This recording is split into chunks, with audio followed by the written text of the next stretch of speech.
Get everything. We ballin'. We finna run up the commas. We finna mess up a bag today.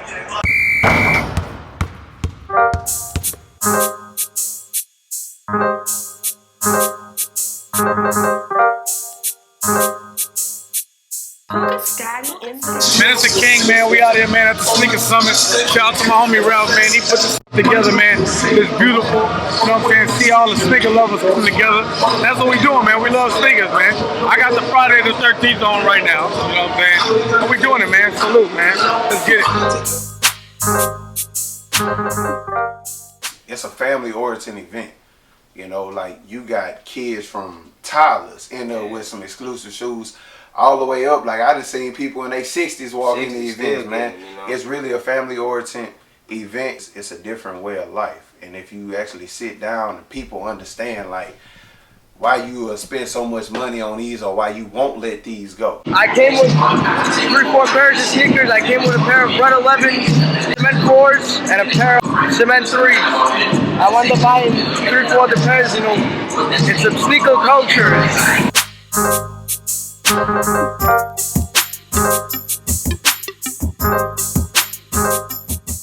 Sell sneakers, man. Tony Holmes. And I came all the way from New York. I took a bus for 38 hours all the way to here, from New York to Houston. Dedication by myself. So this is what you call dedication. I want to say our senior year of high school, the Olympic sevens came out. The more bodies, you know, the better chance you got to get them. The certain regions that you're in, you know, they also, you know, hold you know, vary your chances of getting the sneakers. So I drove to Baytown. You know, we were staying in Beaumont. I drove to Baytown to get them. And I remember my dad being like, "What you about to do?" I'm like, "Oh, I'm going to Baytown to get these shoes." And he was like, "Are you serious? You driving all the way to Baytown, which is like a 45-minute drive?" He's like, "You driving 45 minutes to go get a pair of shoes?" And I'm like, "Yeah."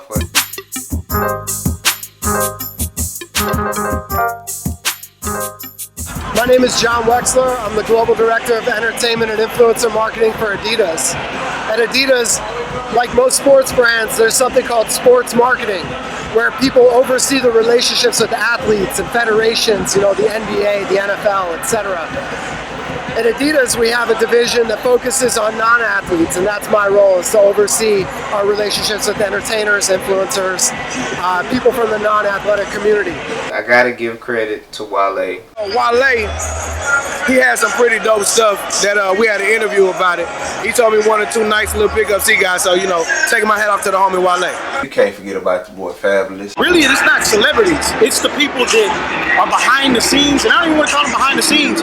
It's like a different influencer in the sneaker and fashion world, because these celebrities get dressed by other people. Mark Wahlberg. Yeah. He always Yes. he like threes a lot. Shoot, Hey. Drizzy. I mean, Drake. I was about to say Drake, man. Yeah, Drake. Hey, it's very important to match your gear with your shoes. You know why? Because you gotta look fresh. You're wearing a red shirt, you gotta wear it with your red kicks. If you have blue kicks, make sure you gotta have a blue cap. It's very important to match. That way you're always on point. That way you're always looking too dope. Sneakers are kind of the thing where you can tell a lot about who that person is by the sneakers they're wearing. It's one of the very few, you know, articles of clothing that really convey who that person feels they are.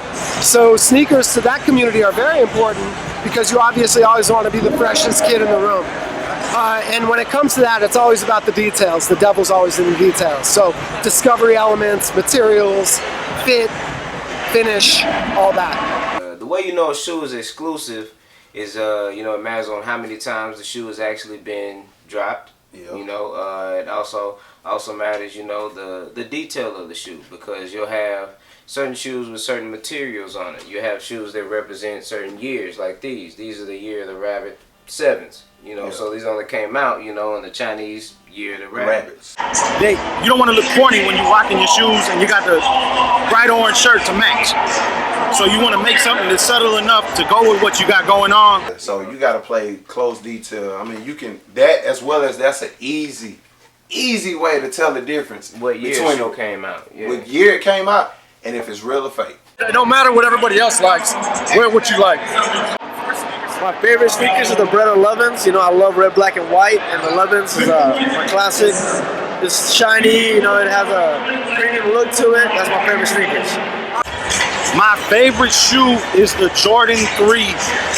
Oh, it's a white cement. Whether it has the Nike sign on the back or it has the Jumpman, it does not matter. That is my absolute favorite shoe. And the crazy thing about it, I actually sold those shoes so I could start my business. So now I'm trying to find a size 13 again. The Chuck Posits Area 72 is my everyday sneaker. Came out 2013, February, for All-Star Weekend. My favorite sneakers. I had 2 pairs and I want another one. I wear that shoe every day. It's the most comfortable shoe, man. That is no price limit to it. I pay whatever, man. Hi, my name is Faisal Jahed. I'm the owner and founder of Exclusive Taste. We are a premium shoes and apparel company. We have 2 locations. I've been a big fan of sneakers since I was a little kid, and I really wanted to sell products that I really enjoy, that I wore myself. So I decided to open up a streetwear and a sneaker boutique. It's a business opportunity that I saw could flourish. I'm an entrepreneur, man. Heat Doctor is the business, man. We buy, sell, and restore tennis shoes. The money. I'm saying, if there wasn't no money in there, I wear loafers, man. Pay less, man. See what I got on my feet, man. $100 shoe. Right now I'm wearing some basic Asics. Why? Because it's just simple, comfortable, black and white shoes. Matches everything. Black and gold, black and white. They stay fresh. I'm wearing the Ultra Boost LTDs, and the reason why is because they're the most comfortable shoe on the planet, and they warned me today that I'd be doing a lot of time standing on my feet.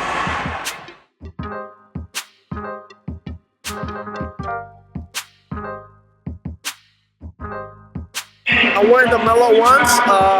It goes perfect with my shirt, red and black and gold, and that's what I'm rocking today. I am wearing the LeBron 9 Floridians. Go with my Miami jacket. I'm a huge fan of the U. You already know what it is. I live in Houston, but I'm a huge Miami fan. Everything about the city of Miami and Houston influences me tremendously. A sneakerhead is, it's anybody that loves sneakers. You know, it doesn't have to be the Yeezys, the OVOs. You know, it could just be an Air Max. You know, like it's just a passion for sneakers. I wouldn't even call myself a sneakerhead. I don't like the term too much, but what got my addiction going was honestly the Jordan 3. I was always trying to work to get that, but I couldn't afford the Jordans. Like, it didn't matter what I did growing up, I couldn't afford the Jordans. My mom wasn't gonna break down doing it, so I would cut grass for Air Force Ones and any other shoe that I can get down to, like Reeboks. It wouldn't matter. So my influence that now, especially starting my brand, is to be able to go back and afford the stuff that I couldn't get when I was younger. And where's their shoes? Don't just hide them, just wear them. A sneakerhead is somebody that love their shoes. Wake up a day early, passionate and keep their shoes clean. Go stand in line. Know all about your motherfucking shoes, styles, when the collabs come out. Pay somebody to hold a spot so they can slide in and get the shoe that they want. Keep them dead stock, so you can lick that bottom. Yeah. You know that's a sneakerhead if you look at the bottom of the shoe. This 11, you can't find an 11 that from 95 that's this clear. Like, it's so icy. Charles Bowen, I'm here with X Gear 101. We sell anything from shoes to shoe cleaners. Magic Soul Sauce, we got Angel's Cleaner, we got Shoe Shield, we got Crepper Tech, we also got Jason Mark. Everything here is very important for your shoe needs. You got Jason Mark. As you wear your shoes, they're gonna oxidize. The actual rubber sole is gonna turn yellow. Everybody wants icy soles so it stays fresh. You deoxidize the soles with Magic Soul Sauce. You can do that once, twice a year. Keep your shoes looking fresh year round. Always, when you're getting your shoes dirty, you wear them out, you need to come home, clean them up. Don't let them get oxidized faster. Keep the whole shoe going for longer, last longer, saves you more money. Stop your shoes from creasing up as fast, make them look better for longer. You don't need to resell them, get some new shoes. You don't need to break out the second pair. Also, you got Crepper Tech. This you're gonna spray on your shoes. It's gonna last longer. You go jump in puddles, do whatever you gotta do to be cool. It's not gonna fuck up your shoes. It's gonna stay clean. It's gonna be beautiful. Stop and clean them as much. We are a premium sneaker care brand. We are sneakerheads and collectors ourselves. There wasn't a product out there that we could safely put on our shoes and we could have the confidence that it would work. So what's very important to us is essentially that the shoes do not affect the performance or the look or feel of the shoe. And we have become one of the biggest sneaker cleaning brand in the world, if not the biggest. It's always refreshing and welcoming for us to come from the UK, come to the States, and always appreciated by the local market. And the fact that everyone knows us, that is credit to the support we've got. And then lastly, we got Jason Martin, just like the Angelus down there. However, this comes with a brush. Some say that Angelus works better on suede. That's really just an opinion. Everybody's got a preference on what works best, but it's up to the buyer. I mean, the sneaker culture, it's an exciting environment. Some people collect baseball cards, football cards. Some people are gamers. But the sneakers, they tell a story. Man, growing up, honestly, comparing past and present, I'm 26 years old. Growing up, I couldn't afford Jordans. I was always rocking Air Force Ones, and to this day, that's still one of my favorite sneakers. So now that I can kind of see where shoes are evolving, especially in the urban culture, where you have something like a Yeezy. I just love the culture. I love to provide a variety for Houston and for the rest of the world. We ship all over the place.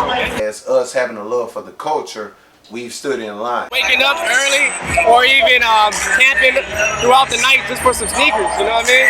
For that release back in the day before the ticket raffles. You new heads don't know nothing about that though. The love helps you remember the nicknames behind the shoes, as well as if you fall in love with it, and if you had a story or things you had to go through to get the shoe, you gonna know. You gonna remember, like the Year of the Rabbits. Like we said, we literally got into a confrontation with somebody who was completely far away from us. And the thing is, the guy said, we don't need to fight about this. And he started fighting about it. He wanted to fight. The increase of the sneaker hype, aka hype beast, death to all hype beasts. Yep. It's really killed the culture, because you have some shoes that the hype beasts, they'll go out there to get, hype beasts and resellers, they'll go to the stores, they'll buy multiple pairs of shoes and they'll try to sell them, for upgrade, for upper price, for about $200 to $300 over retail, and what kills me about it is they didn't get that shoe when they were growing up and they really wanted that sneaker, but then you decided to go get it just because you could. And then you want to tax the person that they really could have made a memory with that sneaker. The hype beast, I really feel like they need to back off, but it's too late for that,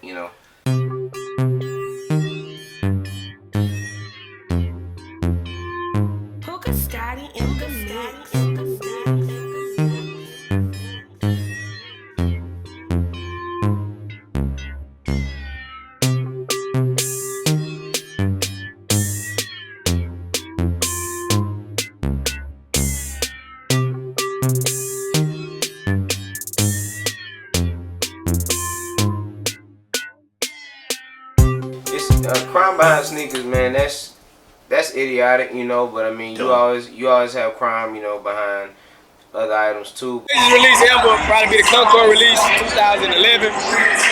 Like 2 people got shot in the parking lot of the mall. At the same time, I blame Nike and all the other corporations for sending such a limited pair of shoes. Make the shoes cheaper for one. I mean, you can put a less price on the shoes and make it more available. This man, hey.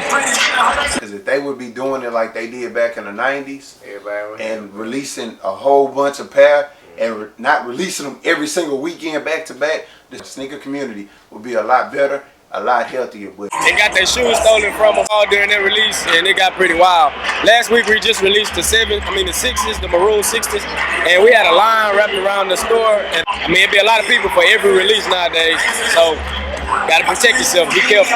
Stop making stuff so limited, so exclusive, and you'll have less crime. But I mean, then again, you got shoes that you gotta have limited, or else they won't be they won't have a name for themselves. So I mean, it's a give and a take relationship when it comes to shoes. But at the end of the day, I mean, you gotta love them. That's we all want to look good. So it is what it is.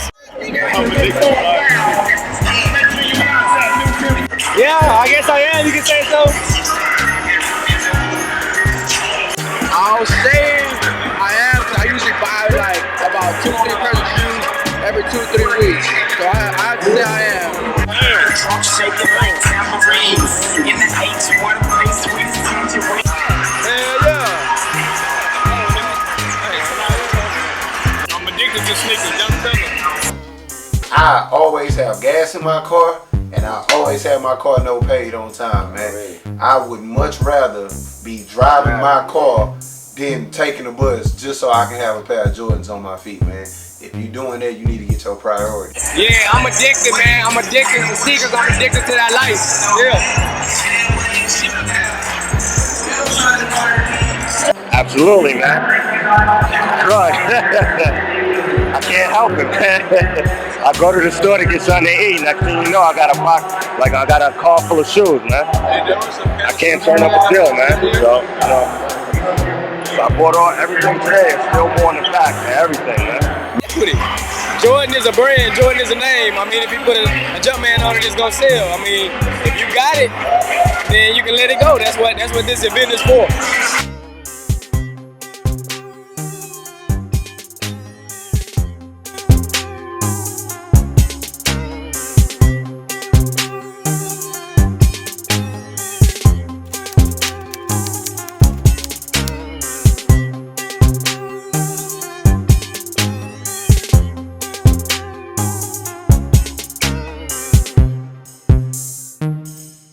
We ain't new to this, man. We true to this, man. Around 300 to 400 if you include both of us together and the shoe business, man.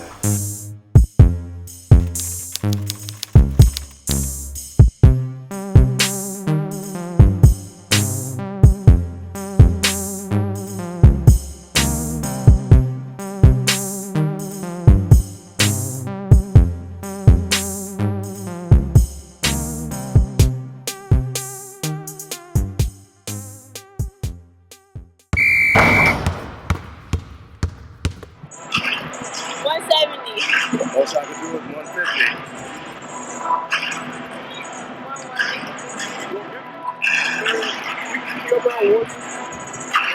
I feel you. 150. Sometimes you gotta take a look and look again. Right? What do you want?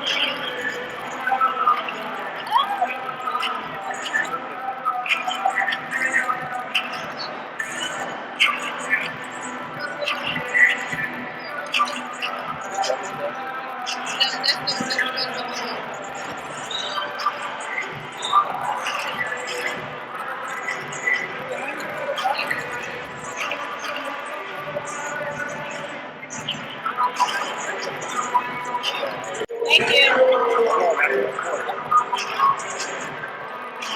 you.